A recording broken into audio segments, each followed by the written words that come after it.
తీరు ఖచ్చితంగా ఆక్షేపణీయం. ఇది క్షమించరాని విషయమే. ఇది పార్టీకి నష్టం కలిగించేది. లేఖలోని అంశాలు బయటకు వచ్చినాయనే దాని మీద మా సారు వారి ఫాదర్ ఏం అభిప్రాయం చెప్తారు, ఏం నిర్ణయం తీసుకుంటారు అనేది వేచి చూడాలి. అంత ఓకే లేకపోతే ఎట్లా?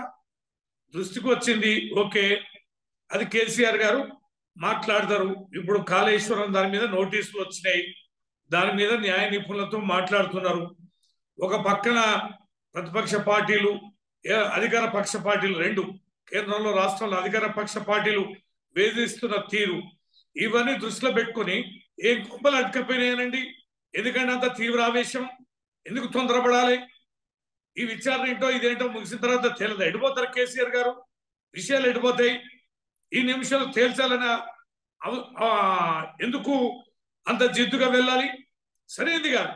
లేఖలో అంశాలు ఏంటి, లేఖ ఎట్లా లీక్ అయింది, దాంట్లో ఎంత మంచి చెడు ఉంది, అవన్నీ పార్టీ అధిష్టానం చూసుకుంటారు. కేసీఆర్ గారు దేవుడే అన్నారు కదా మీరు, ఆ దేవుడే చూసుకుంటారు.